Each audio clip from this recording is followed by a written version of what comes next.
கிடந்துச்சு. அந்த பட்டி பட்டி மீன்ஸ் பொட்ட நாய். அந்த பொட்ட நாயை இப்ப காணாம்.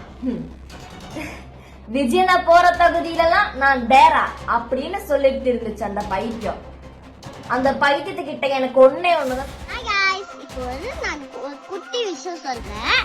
இப்போ வந்து மார்க்கெட்ல ஒரு புது ஃப்ரூட் வந்துக்குதுன்னு நினைச்சுக்கோங்க. அதை நம்ம வாங்கி சாப்பிட்டதான்னு தெரியும் அது நல்லதா கெட்டுதான்ட்டு. அது வாங்காதவே நல்லது இல்லைன்னு சொன்னா எப்படி? இதே மாதிரி புதுசா விஜய் மாமா வந்துக்கிறாரு. விஜய் மாமாக்கு ஒரு சான்ஸ் கொடுத்தா தானே நல்லது பண்றதா கெட்டு பண்றதுன்னு தானே. தேர்தல் 3 மாடலுக்கான தேர்தல். 1 திராவிட மாடல், 2வது அடிமை மாடல், 3வது cinema model.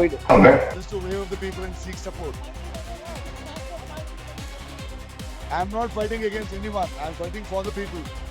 It is we who are the majority. In democracy, if you choose the right leader, people win. If you choose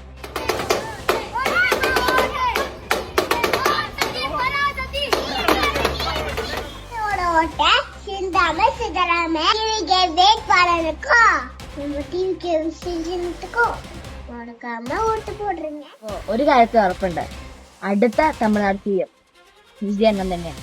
അപ്പൊ ചേട്ടൻ ഇങ്ങനെ പ്രശ്നമൊക്കെ വരുന്നതിന്റെ കാരണം എന്നറിയാം. அது என்ன, நீங்க சொல்ற ஒரு டைலாக் இருக்கு, பிரச்சனைகள் வருதுல்ல அது எதிர்க்காங்கல்ல, அப்போ நீங்க போற வழி சரியான வழிதான்.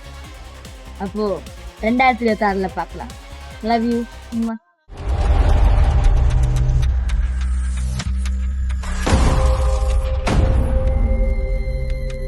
Hi friends, welcome to Redex media. கடைசியில் இளைய தளபதி விஜய் ஜனநாயகம் படத்தை ரிலீஸ் பண்ண ஒரு அக்யூஸ்ட் ஆல்ரெடி அரெஸ்ட் பண்ணியிருந்தாங்க. அந்த அக்யூஸ்ட் அரெஸ்ட் பண்ணது மட்டும் இல்லாமல் நான் ஆல்ரெடி ஒரு வீடியோவில் உங்களுக்கு தெளிவாக சொல்லியிருந்தேன். ஸோ சைபர் கிரைம் IP அட்ரஸை வச்சு கண்டிப்பாக அவங்கள யார் எங்கே இருந்தாலும் தூக்க முடியும், பிடிக்க முடியும் அப்படின்னு சொல்லிட்டு ஆதாரத்தோட நான் பிடிச்சிருந்தேன். அது மட்டும் இல்லை, இந்த படம் ஜனநாயகன் படம் நிறைய இடத்துல இந்த படத்தை ஏன் கண்ணு முன்னாடி நிறைய பேர் அந்த லீக் செய்யப்பட்ட அந்த படத்தை பார்த்துட்டு இருந்தாங்க. சட்டப்படி அதுவும் குற்றம் தான் அப்படின்னு அரசாங்கம் சொல்லியிருந்தாலும் மீண்டும் அதை தவிர்க்காம நிறைய பேர் பார்த்துட்டு இருந்தாங்க. இதுல இன்னொரு கொடுமை என்னன்னா, பார்த்தவரை இளைய தளபதி விஜயோட ஃபேன். நான் அவருக்கு வார்னிங் பண்ணி அதை டெலீட் பண்ண வச்சிருக்கிறேன். ஸோ இன்னைக்கு முக்கியமான நபர்கள் இது யார் லீக் பண்ணாங்க, எப்படி இந்த லீக் வெளியே வந்தது, எப்படி இந்த பிரிண்ட் அவங்க கைக்கு போச்சு அப்படின்றத ஃபுல் டீட்டெயிலாக உங்களுக்கு நான் எக்ஸ்பிளைன் பண்றேன். அது மட்டும் இல்லை, நடிகர் பிரகாஷ் ராஜ் இத்தனை நாளா எங்க இருந்தாருன்னே தெரியல. சடனா பொதுமக்கள் பார்வைக்கு முன்னாடி வந்து இன்னைக்கு இளைய தளபதி விஜய் கிட்ட அரசியல் எல்லாம் கொடுத்துறாதீங்க, CM எல்லாம் ஆக்கிடாதீங்க, நாட்டை கையில கொடுக்க கூடாது, சினிமா நடிக்க வந்தா சினிமா மட்டும் நடிக்கணும், அரசியலுக்குள்ளெல்லாம் வரக்கூடாது, அரசியல் வேறு சினிமா வேறுன்னு பேசின இதே பிரகாஷ் ராஜ் பெங்களூர்ல என்ன பண்ணாரு, 2019 என்ன நடந்தது அப்படின்றத வித் எவிடன்ஸோட நான் உங்களுக்கு காமிக்கிறேன். அது மட்டும் இல்ல, ஜெயிலர் படம் சில விஷயங்கள் வெளியே வந்திருக்கு, அது என்னன்றதையும் இதுல நான் உங்களுக்கு காமிக்கிறேன். இந்த 3 சப்ஜெக்டை பத்தியும் முக்கியமா இன்னைக்கு நம்ம இந்த சேனல்ல பார்க்க போறோம். ஸோ தயவு செய்து புதுசா யாராவது வந்திருந்தா சேனலுக்கு சப்ஸ்கிரைப் பண்ணிக்கங்க, கொஞ்சம் சப்போர்ட் பண்ணுங்க. வீடியோவை தயவு செய்து அட்லீஸ்ட் ஒரு 4 பேருக்காவது இந்த வீடியோவை ஃபார்வர்ட் பண்ணுங்க. ஸோ நான் கொஞ்ச நாளா வீடியோ போடாதனால என்னோட வியூவர்ஸ் வந்து கொஞ்சம் அப்படியே டவுன்ல போயிட்டு இருக்கு. இதுக்கு மேல நான் ஒரு பிரஸ் கம்பெனியா ரெடெக்ஸ் மீடியாவை வந்து ரெஜிஸ்டர் பண்ணி இன்னைக்கு ஒரு பெரிய லெவல்ல எடுத்துட்டு போயிட்டு இருக்கிறேன். இது எல்லாமே உங்களோட ஆதரவோட தான். நன்றி. வாங்க வீடியோக்குள்ள போகலாம். ஃப்ரெண்ட்ஸ், உங்களுக்கு நான் முன்னாடி சொன்ன மாதிரி இந்த ஜனநாயகன் படம் கடைசியில உண்மையான குற்றவாளியை கண்டுபிடிச்சிட்டாங்க. இப்ப எல்லாருக்கும் தெரியும் இதுக்கும் அரசியலுக்கும் எந்த ஒரு சம்பந்தமும் இல்லை அப்படின்னு. ஆதவ அர்ஜுனா ஆல்ரெடி நான் சொன்ன வாழை சுருட்டிக்கிட்டு இருக்கணும் அப்படின்னு. காரணம் என்னன்னா, எதை தொட்டாலும் DMK, எதை தொட்டாலும் ADMK, எதை தொட்டாலும் BJP அப்படின்னு ஒரு பந்தா ஸ்பீச் அதிகமா விட்டு அவரே மாட்டிக்குவாரு. ப்ரொடியூசருக்கு நஷ்டம் கொடுக்கலாம், இந்த மாதிரி வந்து திட்டமிட்ட செயல்களை வந்து செஞ்சுக்கிட்டே இருக்காங்க. அது மத்திய அமைச்சராக கூடிய முருகன் தான் இந்த வேலையை செஞ்சுட்டு இருக்காங்க. அது யார் பேச்சுன்னா உதயநிதி அவர்களும் முருகன் அவர்களும் சேர்ந்து. ஸோ நான் போன வீடியோவில் இதை பத்தி தான் பேசியிருந்தேன். ஸோ இப்போ உண்மையான குற்றவாளி யார் அப்படின்னு கண்டுபிடிச்சிருக்கிறாங்க. இந்த டிஜிட்டல் ட்ரேசஸ் அப்படின்னு சொல்லிட்டு ஒரு அமைப்பு. ஸோ இதுவும் சைபர் கிரைம் கீழே தான் வரும்.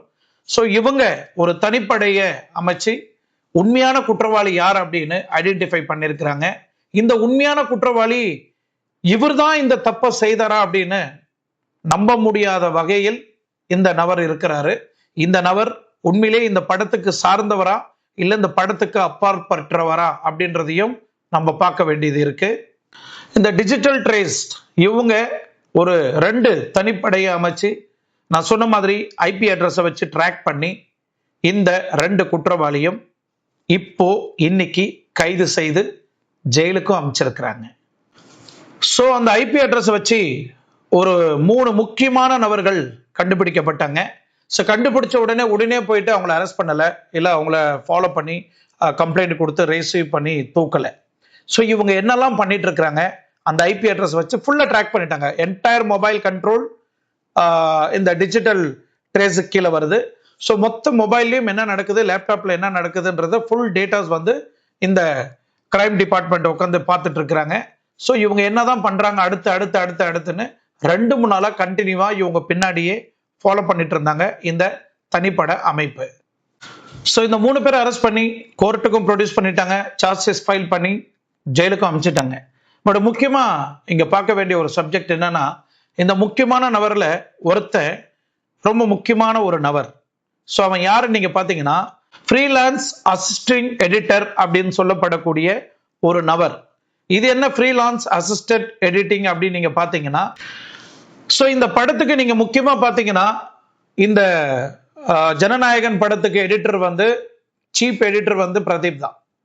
ஸோ இது பிரதீப்போட அசிஸ்டண்டா அப்படின்னு நீங்க பாத்தீங்கன்னா கண்டிப்பா பிரதீப்போட அசிஸ்டன்ட்டும் கிடையாது. அப்ப யார் இந்த நபர் எப்படி உள்ள வந்தார் அப்படின்னு நீங்க பாத்தீங்கன்னா, அதே ஸ்டுடியோவில் இன்னொரு படம் எடிட்டிங் செய்யப்பட்டு இருந்தது.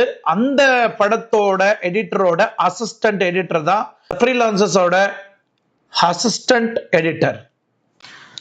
ஸோ ஜனநாயகன் படம் சென்சருக்கு அப்புறம் இந்த படத்தை இன்னும் நம்ம ஒரு பெரிய லெவலுக்கு எடுத்துட்டு போனோம், இன்னும் கொஞ்சம் நிறைய அப்டேட்ஸ் வந்து சினிமா சார்ந்து நிறைய தொழில்நுட்பத்தை வந்து அதில் அதிகப்படுத்தணும் அப்படின்னு ஒரு ஸ்டுடியோவுக்கு இந்த படத்தை கொடுக்கப்பட்டது. அந்த இடத்துல எடிட்டிங் ஒர்க் எல்லாம் போயிட்டு இருக்கு. ஜனநாயகன் அந்த அளவுக்கு ரொம்ப சீரியஸா பாதுகாக்கப்பட்டு அந்த படத்தோட எடிட்டிங் ஒர்க் போயிட்டு இருந்தது. அந்த டைம்ல தான் இந்த ஒரு சின்ன பையன் உள்ள போந்திருக்கிறான். இந்த ஸ்டுடியோக்குள்ள எப்படி என்ட்ரானா அப்படின்னு நீங்க பாத்தீங்கன்னா, அது ஒரு பெரிய ஸ்டுடியோ. அந்த ஸ்டுடியோவில் பல படங்கள் வந்து எடிட்டிங் நடந்துட்டு இருக்கும். அங்க யார் போவாங்க யார் வராங்கன்றது கண்ட்ரோல் பண்ண முடியாது.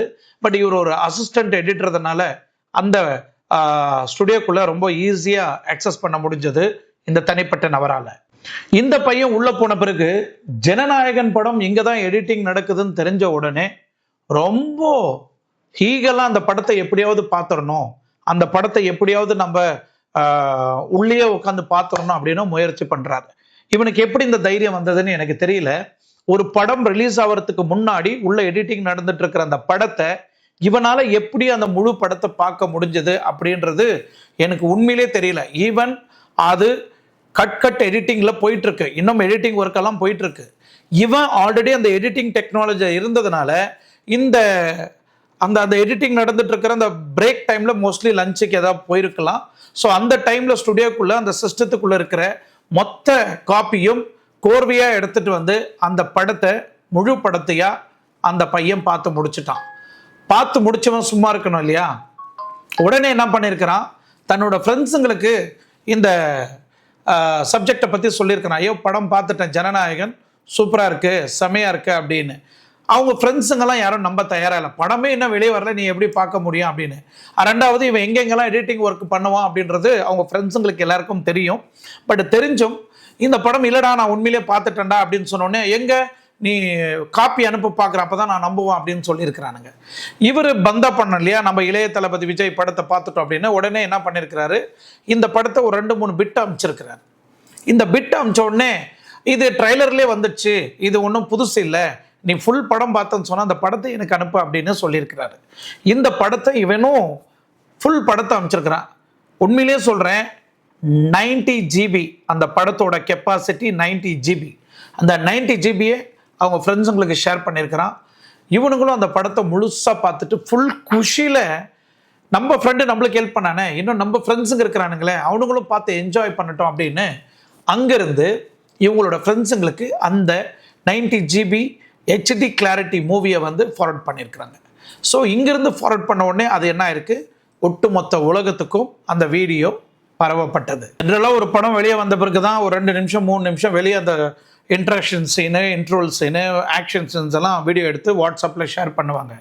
ஆனால் இவனுங்க கோடிக்கணக்கில் பணத்தை போட்டு படம் எடுத்த ப்ரொடியூசர் கூட அந்த ஆர்வம் இல்லை, நடித்த ஹீரோவுக்கும் அந்த ஆர்வம் இல்லை, அந்த படத்தில் நடித்தவங்களுக்கும் அவ்வளோ ஆர்வம் கிடையாது.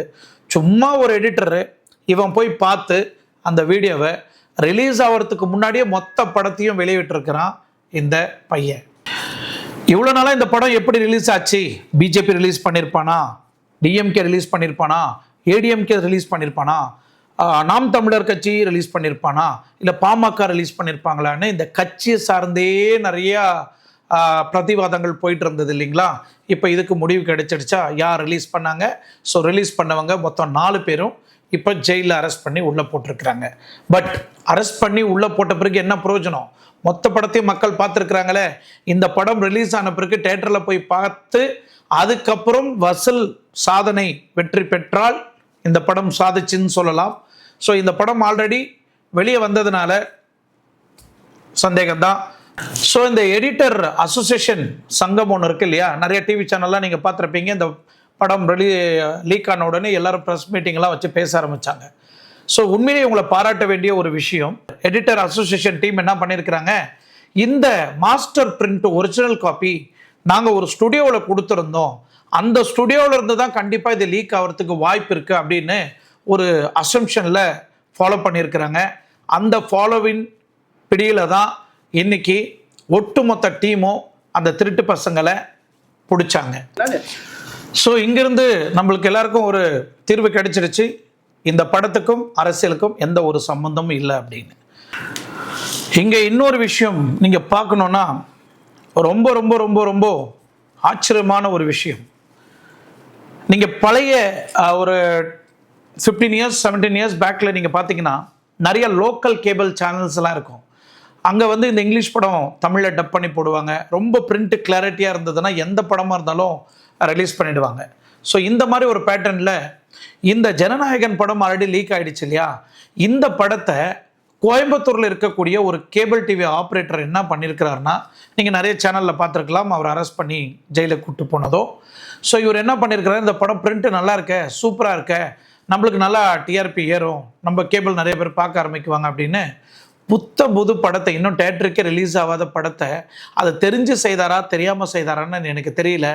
போலீஸ் யாராவது பார்த்தா கண்டிப்பாக நம்மளை அரெஸ்ட் பண்ணுவாங்கன்னு அந்த பயம் இருந்திருக்கான்றது கூட எனக்கு தெரியல. இந்த பேசிக் காமன் சென்ஸ் கூட இல்லாமல் இவனுக்கெல்லாம் எப்படி கேபிள் டிவி ஆப்ரேட்டராக உள்ள எடுத்தாங்க அப்படின்றது எனக்கு தெரியல. பட் இந்த நபர் என்ன பண்ணிக்கிறார், ஃபுல் குஷியில் என்ன பண்ணிட்டாருன்னா, அவங்க லோக்கல் ஏரியாவில் கோயம்புத்தூரில் தன்னோட டிவி சேனலில் இந்த படத்தை ரிலீஸ் பண்ணிட்டாரு. உடனே சில பெண்கள் அமைப்பாளர்கள்லாம் என்ன பண்ணிட்டாங்கன்னா, இந்த படம் இங்கே வந்த உடனே இந்த டிவி கேபிள் ஆப்ரேட்டர் யாருன்னு தேடி கண்டுபிடிச்சி ஒட்டுமொத்த அசோசியேஷன் டீமும் உள்ளே போய் இந்த படத்தை இந்த மாதிரி தேட்டரில் இந்த மாதிரி டிவியில் ரிலீஸ் பண்ணியிருக்கிறாங்க, அந்த கேபிள் டிவி ஆப்ரேட்டரை வந்து நீங்கள் உடனே அரெஸ்ட் பண்ணோம் அப்படின்னு கோயம்புத்தூர் காந்தி நகரில் இருக்கக்கூடிய போலீஸ் ஸ்டேஷனில் ஒரு கம்ப்ளைண்ட்டை கொடுத்து அந்த கேபிள் ஆப்ரேட்டரையும் அரெஸ்ட் பண்ணி ஜெயிலுக்கு அனுப்பிச்சிட்டாங்க. இது ஒரு பக்கம் போயிட்டுருக்க, நம்ம தலைவர் சூப்பர் ஸ்டார் நடித்த படம் பார்ட் 2 ஜெயிலர் படம் விரைவில் வெளியே வரப்போகுது. மக்கள் எல்லாருமே ஈகலாக நம்ம காத்துட்ருக்குறோம் அந்த படத்தை பார்க்கணும் அப்படின்னு. அந்த படத்தோட சில காட்சிகள் வந்து வெளியே லீக் ஆகிருக்கு. படம் லீக் ஆகலைங்க, அந்த படம் ஷூட்டிங் ஸ்பாட்ஸ் அங்கே என்னென்ன நடந்ததோ அது இப்போ யாரோ சுட எடுத்து ரிலீஸ் பண்ணியிருக்கிறாங்க. இப்போ ஆல்ரெடி ஜனநாயகன் படம் லீக் ஆனதை வச்சு நிறைய சைபர் கிரைம் டீமெல்லாம் ஃபாலோ பண்ணிட்டு இருக்கிறாங்க. சூப்பர் ஸ்டாரோட படம் ஜெயிலர் 2 இந்த மாதிரி இணையதளத்தில் வெளியே வந்து இந்த இன்டர்நெட் எல்லாம் வைரல் ஆகிட்டு இருக்கு. அதுவும் இன்னைக்கு நடந்த ஒரு முக்கியமான நியூஸு, நேற்று நடந்த முக்கியமான நியூஸ் இது. ஸோ உடனே அந்த படக்குழு என்ன சொல்லியிருக்கிறாங்கன்னா, ஒரு சர்க்குலேஷன் வெளியிட்டிருக்கிறாங்க, இந்த மாதிரி உங்கள் இன்ஸ்டாகிராம்லேயோ இல்லை ஃபேஸ்புக்லேயோ இல்லை வாட்ஸ்அப்லேயோ வந்ததுன்னா அதை டவுன்லோட் பண்ணாதீங்க, ஃபார்வர்ட் பண்ணாதீங்க. அப்படி மீண்டும் அதை எதையாவது செய்தீங்கன்னா உங்கள் மேலே நாங்கள் சட்ட ரீதியாக நடவடிக்கை எடுக்கப்படும் அப்படின்னு ஒரு அறிக்கையை வெளியிட்டிருந்தாங்க. இப்போ நிறைய பேர் வந்து என்ன சொல்கிறாங்க, என்ன இது ஒரு சாதாரண ஃபோட்டோ தானே, இதை டவுன்லோட் பண்ணுறதுக்கு ரவுடி மாதிரி நம்மளை மிரட்ட ஆரம்பிக்கிறாங்களே அப்படின்னு சில பேர் சொல்லலாம்.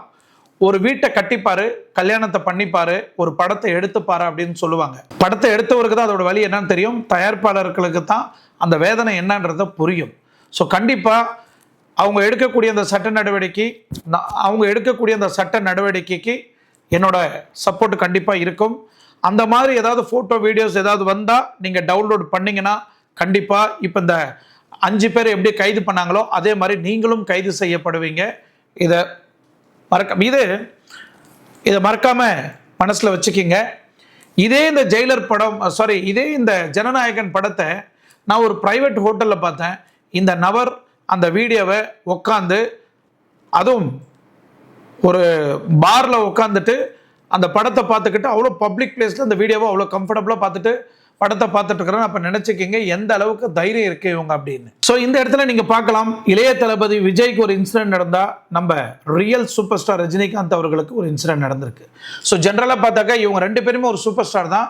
பட் எந்த ஒரு பிரச்சனை வந்தாலும் ஜென்ரலாகவே நீங்கள் பார்த்தீங்கன்னா இவங்க 2 பேரும் சார்ந்து சில விஷயங்கள் அப்பப்போ சோஷியல் மீடியாவில் வைரல் ஆகிறது ஒரு வழக்கமாக இருக்குது. இப்போ லேட்டஸ்ட்டாக தான் அவங்க தாயார் இறந்து போனாங்க. நான் என்னோட வருத்தத்தை தெரிவிச்சுக்கிறேன். ஸோ அதோட வீடியோவும் நம்ம சேனலில் போட்டிருக்கிறோம். ஸோ இப்போ இத்தனை நாளாக ஒதுங்கியிருந்த திரு பிரகாஷ் ராஜ் அவர்கள் இப்போ தமிழ்நாட்டில் எலெக்ஷனில் ரீஎன்ட்ரி கொடுத்துருக்கிறாரு. ஆனால் இங்கே பாருங்கள், இவருக்கு இருக்கிற ஒரு இன்ஃப்ளூயன்ஸ், இவருக்கு இருக்கிற ஒரு சப்போர்ட் வேறு யாருக்குமே கிடையாது. ஏன் சொல்கிறேன்னா, இவரால் நினச்சா தமிழ்நாட்டிலையும் எலெக்ஷனில் நிற்க முடியும், இவரால் நினச்சா ஆந்திராவிலையும் எலெக்ஷனில் நிற்க முடியும், இவரால் நினச்சா பெங்களூர்லேயும் எலெக்ஷனில் நிற்க முடியும். அந்த அளவுக்கு பரபரப்பான ஒரு நபர். ஆன்டி கரப்ஷன் சொல்லலாம். ஸோ அரசியல்வாதிகளை தாக்கி பேசக்கூடிய ஒரு நபர் யாரே நம்ம பிரகாஷ் ராஜ். ஸோ பிஜேபி கவர்மெண்ட்னா சுத்தமாகவே பிடிக்காது அவருக்கு. ஸோ திமுக கூட்டணி சார்ந்து சிபிஐ ஓட கேண்டிடேட்டுக்கு திரு பிரகாஷ் ராஜ் அவர்களை களமிறக்கியிருக்கிறாங்க. ஸோ அவருக்கு பிரச்சாரம் செய்யறதுக்காக பழனிக்கு வந்திருக்கிறாரு.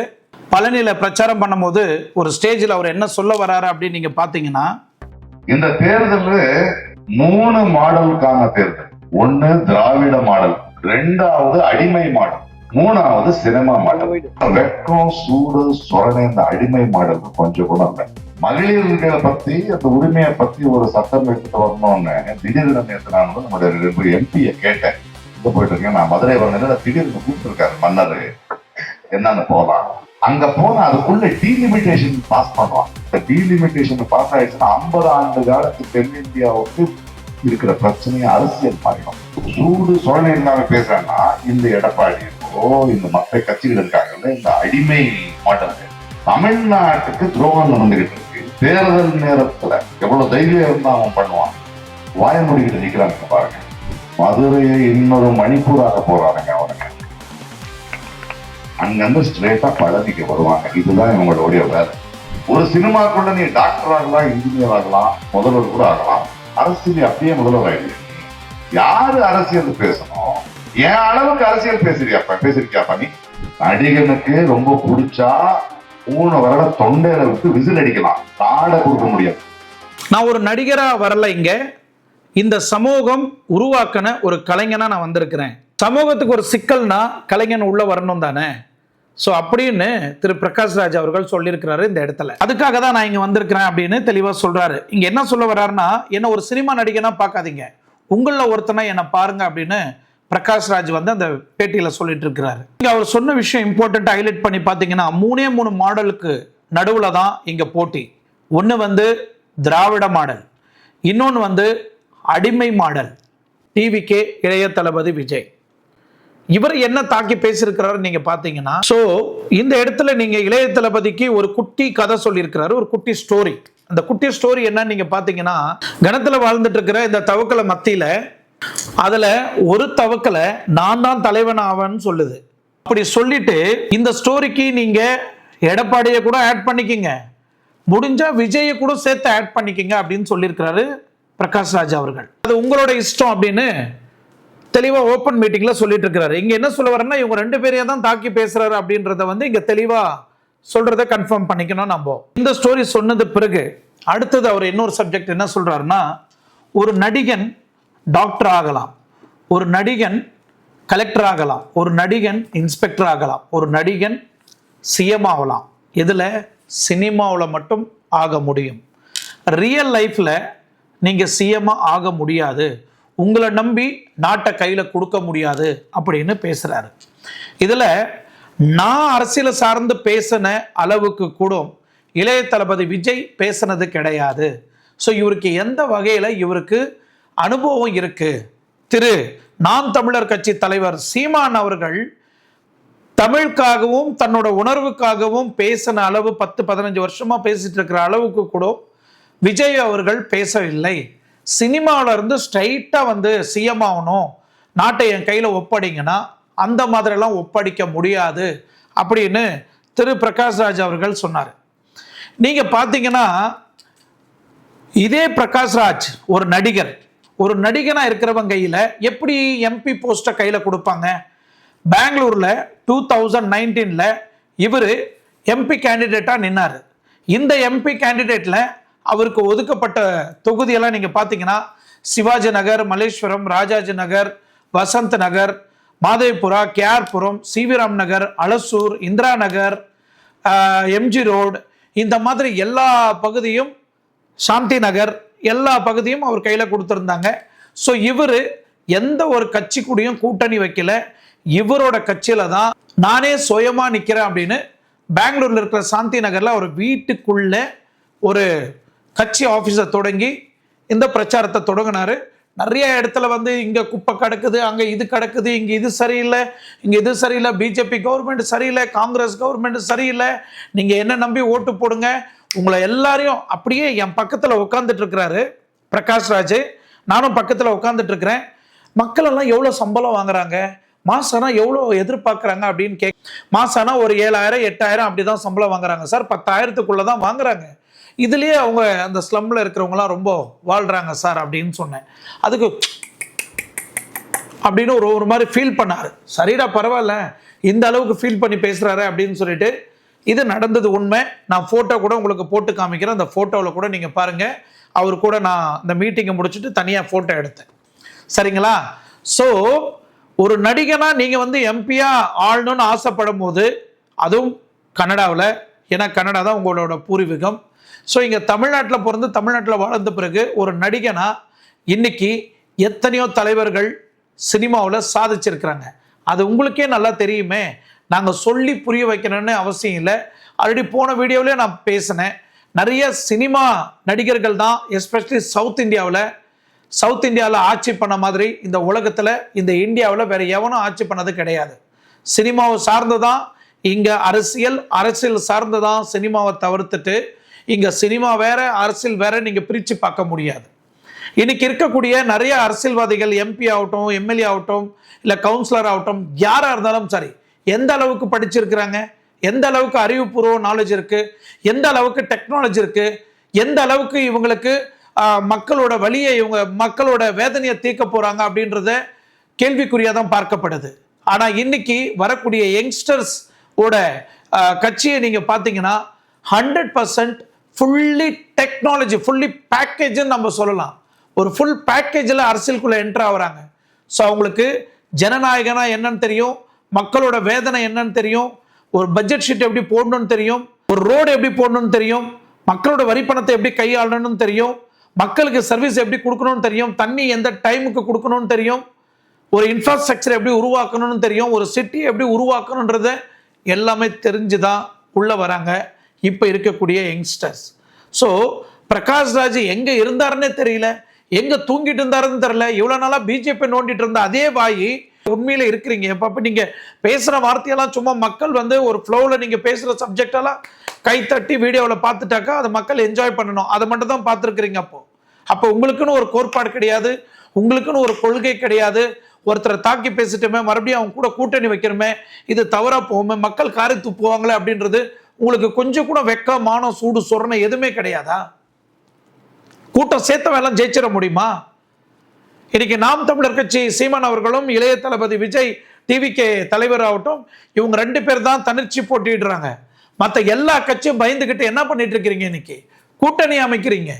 யாரெல்லாம் மூஞ்சில காரி துப்புனாங்களோ, யாரெல்லாம் அசிங்கமா பேசினாங்களோ, யாரெல்லாம் பொண்டாட்டி புள்ளியை கேவலப்படுத்தினாங்களோ, எந்த அளவுக்கு நம்ம கேப்டன் விஜயகாந்த் அவர்களை கொச்சப்படுத்தி அசிங்கப்படுத்தினாங்க. இன்னைக்கு அதே பிரேமலதா போய் அவங்க கூட சிரிச்சுக்கிட்டு கூட்டணி வச்சிருக்கிறாங்க. அது மட்டும் இல்லை, கூட்டணி வச்சு மறாதனாலே அந்த கூட்டணியில என்ன நடந்ததோ உண்மையை அதை அப்படியே ஓப்பனா போட்டு உடைக்கிறாங்க பிரேமலதா அவர்கள். அப்பப்போ அவங்களும் உண்மையை பேசுறாங்க. உண்மையிலே பாராட்டக்கூடிய ஒரு விஷயம்தான். இந்த கூட்டணி வச்ச எல்லா கட்சியும் தான் நான் சொல்றேன். உண்மையிலே நீங்க எல்லாம் அசிங்கப்பட்டு நிக்க போறீங்க, அது எல்லாருக்குமே தெரியும். ஏன்னா கண்டிப்பா ஒரு புது மாற்றங்கள் வரணும். அந்த மாற்றங்கள் வந்தாதான் தமிழ்நாட்டு மக்களுக்கு ஜனநாயக ரீதியா மக்களுக்கு உங்களுக்கு நியாயம் கிடைக்கும், கண்டிப்பா கிடைக்கும். இன்னைக்கு நான் மறுபடியும் ஓப்பனா சொல்றேன், சீமான் அவர்கள் தலை குனிய போறது உறுதி, எடப்பாடி தலை குனிய போறது உறுதி, ஓபிஎஸ் தலை குனிய போறது உறுதி, பிரேமலதா தலை குனிய போறது உறுதி, ராமதாஸ் தலை குனிய போறது உறுதி. தலை குனிய போறீங்க. ஏன்னா என் வாழ்க்கையில 10 வயசு குழந்தை, 5 வயசு குழந்தை, 15 வயசு குழந்தைங்கெல்லாம் எந்த அரசியல்வாதிக்கும் உலகத்திலே எடுத்துக்கிட்டா கூட எந்த அரசியல்வாதிக்கும் பிரச்சாரம் பண்ண போகல. ஆனா இன்னைக்கு தமிழ்நாட்டில் நீங்க பாத்தீங்கன்னா இளைய தளபதி விஜய்க்கு பிஞ்சு குழந்தைங்கெல்லாம் பேம்ப்ளெட்ஸ் எடுத்துக்கிட்டு வீடு வீடா போயிட்டு இருக்கிறாங்க. எங்க விஜய் மாமாவுக்கு ஓட்டு போடுங்க, எங்க விஜய் மாமாவுக்கு ஓட்டு போடுங்க, விஜய் அண்ணாவுக்கு ஓட்டு போடுங்க அப்படின்னு.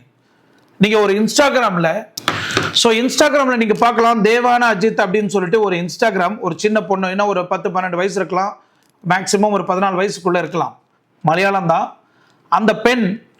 இங்க தமிழ்நாட்டில் யாரெல்லாம் அரசியலை பத்தி பேசுறீங்க, யாரெல்லாம் இந்த இளைய தளபதியை தாக்கி ஒரு ஆபாசமான விஷயங்கள்லாம் பேசுறீங்களோ அவ்வளோ அழகா அவ்வளோ கியூட்டா போடக்கூடிய சீமான் அவர்களுக்காகட்டும், சாட்டை துரைமுருகனுக்காகட்டும், இல்ல பிரகாஷ் ராஜ் ஆகட்டும், இல்ல ஜூலி ஆகட்டும், யாரா இருந்தாலும் செருப்பில் அடிக்கிற மாதிரி கேள்வியை கேட்டு காரி மூஞ்சில துப்பி துப்பி வீடியோ போட்டுட்டு இருக்கிறாங்க. இன்னைக்கு இந்த மாதிரி பிஞ்சு குழந்தைங்களுக்கு இன்னைக்கு இந்த அளவுக்கு திறமையா பேச ஆரம்பிச்சிருக்கிற இந்த குழந்தைங்க ஃபியூச்சர்ல என்ன ஆக போறாங்கன்றது நீங்களே நினைச்சு பார்த்துக்கோங்க.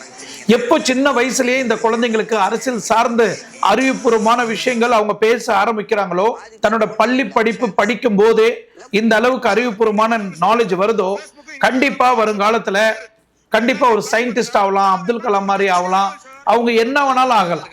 ஏன்னா என்ன பொறுத்த வரைக்கும் ஒரு பள்ளிக்கூடத்துல ஸ்கூல்ல பால்வாடியில இருந்து நீங்க அரசியல சார்ந்த நல்ல நல்ல விஷயங்களை நீங்க சொல்லி சொல்லி சொல்லி சொல்லி வளர்க்க ஆரம்பிச்சீங்கன்னா கண்டிப்பா வருங்காலத்துல யார் வேணாலும் தமிழ்நாட்டை ஆள முடியும் அப்படின்றத ஒரு முன்னுதாரணமா எடுத்துட்டு போலாம்.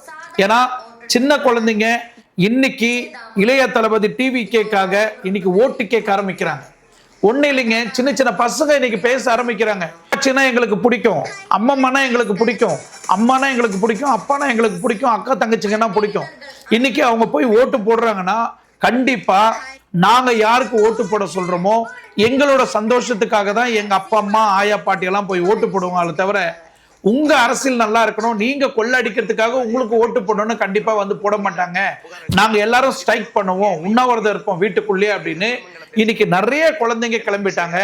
விஜய் அண்ணாவுக்கு நாங்க சப்போர்ட் பண்ணுவோம், இளைய தளபதி விஜய்க்கு நாங்க சப்போர்ட் பண்ணுவோம் அப்படின்னு இன்னைக்கு அனைத்து மாவட்டத்தில் இருக்கிற சின்ன சின்ன குழந்தைங்கள இருந்து தாய்மார்கள் வரைக்கும் இன்னைக்கு எல்லாருமே விஜய் பக்கம் திரும்பி கண்டிப்பா இவங்களுக்கு தான் ஓட்டு போடணும்னு சத்தியம் வாங்கிட்டு அனுப்ப போறாங்க.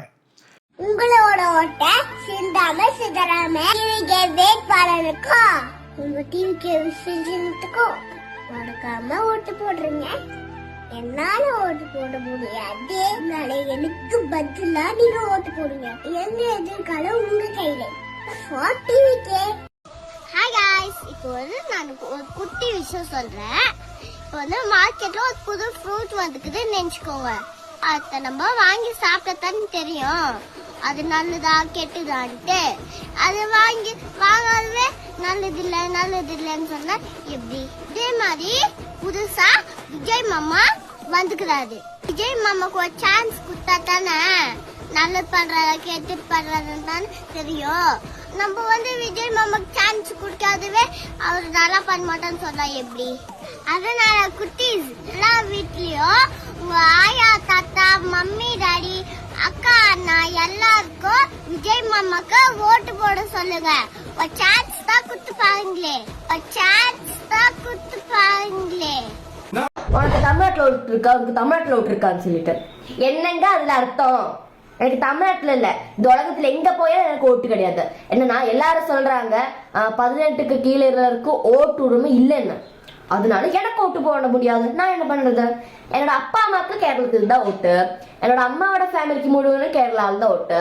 ஆனா என்னோட அப்பாவோட ஃபேமிலி என்னோட தாத்தா பாட்டி, சித்தப்பா சித்தி, அப்புறம் சித்தியோட ஃபேமிலி, அப்புறம் என்னோட சித்தப்பாவோட அப்பாவோட தமிழ்நாட்டில் இருக்கிற ஃப்ரெண்ட்ஸு, அப்புறம் பாண்டி மாமா ஃபேமிலி, சுந்தர் மாமா ஃபேமிலி, மணி மாமா ஃபேமிலி, அப்படியெல்லாம் கூட்டி வச்சு பார்த்தா ஒரு 100க்கு மேல ஓட்டு எனக்கு தமிழ்நாட்டில் இருக்கு. அப்போ இவங்க எல்லார்கிட்டே உங்ககிட்டே நான் வந்து விஜயனாக்கு ஓட் போடுங்க, டிவிக்கு ஓட் போடுன்னு கேட்கிற நான் என்னோட சொந்த பந்துக்கிட்ட கேட்காம இருக்கனா? அது கூட கூடாம ஒரு 50,000 ஓட்டு வேற இருக்கு. யாருன்னு தெரியுமா? என்னோட ஃபாலோவர்ஸ். அவரும் என்னோட ஒரு சொந்தம் தானே. அவங்களும் என்னோட ஃபேமிலிஸ் 50,000 ஃபேமிலிஸ். அவர் எல்லாருமே டிவி கேக்கு தான் ஓட்டு போடுவாங்க. அப்போ எனக்கு ஓட்டு இருக்கான்னு கேட்குற கேள்விக்கு அர்த்தம் இல்லை. எனக்கு இல்லாம என்னோட சொந்த பந்தங்களுக்கெல்லாம் டிவி கேக்கு ஓட்டு போடுவாங்க. ஓகே, டாடா, நன்றி. நீங்க நம்ப மாட்டீங்க, பெத்த அப்பா கிட்ட சத்தியம் வாங்க போறாங்க, பெத்த அம்மா கிட்ட சத்தியம் வாங்க போறாங்க, தாத்தா பாட்டி கிட்ட சத்தியம் வாங்க போறாங்க, சத்தியம் பண்ணிட்டு போய் ஓட்டு போடுங்க அப்படின்னு. சோ இது எந்த வகையில எந்த விதத்துல நம்ம எடுத்துக்கிறதுன்னு தெரியல. உண்மையிலே மனசுக்கு பெருமையா இருக்கு. இந்த மாதிரி சப்போர்ட் எல்லாம் அந்த காலத்துல எம்ஜிஆருக்கு இருந்தது, அண்ணாவுக்கு இருந்தது, காமராஜ் ஐயாவுக்கு இருந்தது. இந்த மாதிரி சப்போர்ட் யாருக்குமே கிடைக்கலைங்க. இன்னைக்கு இளைய தளபதி விஜய்க்கு கிடைச்சிருக்கு. சோ தயவு செய்து நீங்க டிஎம்கேவா, நீங்க ஏடிஎம்கேவா, இல்ல நீங்க நாம் தமிழர் கட்சா, இல்ல பாமகவா, இல்ல நீங்க எந்த கட்சின்னு எந்த கட்சியில இருக்கிறவங்களா இருந்தாலும் சரி, தயவு செய்து உங்க வீட்டில் இருக்கிறாங்க இல்லையா குழந்தைங்க, அவங்க மூலியமா நீங்க பாருங்க, கண்டிப்பா இளைய தளபதி விஜய்க்கு தான் சப்போர்ட் இருக்கும். ஃபர்ஸ்ட் அதை பாருங்க. ஏன் உங்க வீட்லயே உங்களுக்கே தெரியாம டிஎம்கேல இருக்கிறவங்களோ, ஏடிஎம்கேல இருக்கிறவங்களோ, ஏடிஎம்கேல இருக்கிறவங்களுக்கும் இல்ல நாம் தமிழ் கட்சியில இருக்கிறவங்களுக்கும் யாரு வீட்டில் இருக்கிற பசங்களாகட்டும் 18 வயசுக்கு மேல இருக்கிறவங்க கண்டிப்பா உங்களுக்கு தான் ஓட்டு போடுவாங்க அப்படின்னா அது ஒரு முட்டாள்தனம் நினைக்குவேன். கண்டிப்பா உங்களோட ஓட்டு இளைய தளபதி விஜய்க்கு தான் விழும் அப்படின்னு நான் ஆணித்தனமா சொல்ல முடியும். இன்னைக்கு மாற்றங்கள் மாற்றங்கள் மாற்றங்கள் மாற்றங்கள் காலங்காலமா அரசியல் வாரிசா தான் இருக்கு. எல்லாம் அவங்க குடும்பத்தில் இருக்கிறவங்க மட்டும்தான் இந்த அரசியல் ஆள முடியும், குடும்பத்தில் இருக்கிறவங்களை மட்டும்தான் கட்சியில் இருக்க முடியும், குடும்பத்தில் இருக்கிறவங்க மட்டும் தான் ஆட்சியில் இருக்க முடியும் அப்படின்னா சோ இன்னைக்கு நீங்க பார்க்கலாம், இதான் அரசியல். இளைய தளபதி விஜயும் பிரகாஷ் ராஜும் எத்தனையோ படம் நடிச்சிருக்கிறாங்க, ஒண்ணுக்குள்ள ஒன்னா இருந்திருக்கிறாங்க. படம் ப்ரொமோஷன் டைம் எல்லாம் விஜயை விட்டு கொடுத்ததே கிடையாது. அந்த அளவுக்கு பேசின வாய் இன்னைக்கு ஒரு அரசியல் எந்த அளவுக்கு மனுஷனை மாத்தி இருக்குது பாத்தீங்களா? இதுதான் அரசியல். சோ அரசியல்ல இருக்கிறவங்கள எவனையும் நம்பாதீங்க. நம்ம வீட்டுக்கு வந்தா கூட ஒரு கிளாஸ் தண்ணி கூட கொடுக்காதீங்க. அந்த அளவுக்கு நம்ம வீட்டுக்கு பீட பிடிச்சிடும் அரசியல்வாதியினால. ஸோ தயவு செய்து நல்லவங்களுக்கு ஓட்டு போடுங்க, நல்ல மனசுக்கு ஓட்டு போடுங்க, நல்ல ஆட்சிக்காக ஓட்டு போடுங்க. உங்க நம்பிக்கையை காப்பாற்றுற நபர்களுக்கு பார்த்து இந்த வாட்டி ஓட்டு போடுங்க. இன்னைக்கு ஒரு விரல் ஓட்டு இன்னைக்கு தமிழ்நாட்டோட ஜனநாயகத்தையே காப்பாற்ற போகுது, உங்களை காப்பாற்ற போகுது, உங்களோட அதிகாரத்தை காப்பாற்ற போகுது, உங்களோட ஏழ்மையை காப்பாற்ற போகுது, உங்க குழந்தை படிப்பை காப்பாற்ற போகுது, நம்மளோட வறுமை எல்லாமே நீக்க போகுது. தீய சக்தி யாரு? இவங்க தானே தீய சக்தி. ஸோ இருக்கக்கூடிய ஒட்டுமொத்த தீய சக்தியும் இன்னைக்கு 2 கிளைகளா பிரிஞ்சு பத்திரமா போய் ஆலமரத்தை கட்டி பிடிச்சு நிற்கிறாங்க. இந்த வாட்டி நம்ம எப்படியாவது ஆட்சியை பிடிச்சிடலாம், நம்ம எல்லாம் கூட்டணி வச்சுக்கலாம் அப்படின்னு. ஆனா எனக்கு தெரிஞ்சு இந்த கூட்டணியிலிருந்து எத்தனை பேர் செதஞ்சு ஓட போறாங்கன்றது எனக்கு தெரியல. ஏன்னா அந்த அளவுக்கு மாபெரும் வெற்றி காண போகிறது. ஸோ ஃப்ரெண்ட்ஸ், ஆக்சுவலி இளைய தளபதிக்கு ஒரு சூடு ஏற்றுறதுக்காகவே பிரகாஷ் ராஜை வந்து களம் இறக்கியிருக்கிறாங்க. ஸோ கில்லி ரிட்டர்ன்ஸ் அப்படின்னு நீங்கள் பார்த்தீங்கன்னா, கில்லி படத்தில் எப்படி இளைய தளபதி விஜயும் பிரகாஷ் ராஜும் ஒரு ஒரு ஒரு காம்போ இருந்ததோ அந்த மாதிரி இன்னைக்கு 2026 தேர்தலில் இவங்க 2 காம்போவும் இறக்கி மோத விட்டுருக்குறாங்க. பட் ஒரு விஷயம் நம்ம பார்க்கணுன்னா, என்னதான் இவங்க 2 பேரும் அரசியலில் மோதினாலும் இன்டர்னலாக சினிமா துறையை சார்ந்து நண்பர்களாக தான் இருப்பாங்கன்றதை நான் நம்புகிறேன். இது நீங்கள் எப்படி பார்க்குறீங்கன்றதை வந்து கமெண்ட்ல தெரிவிங்க. அது மட்டும் இல்லை, டிஎம்கே வின் ஆக போதா, ஏடிஎம்கே வின் ஆக போதா, நாம் தமிழர் கட்சி வின் ஆக போகுதா, டிவிகே வின் ஆக போகுதா அப்படின்னு உங்களோட கருத்துக்களை கீழே கமெண்ட்ல பதிவிடுங்க.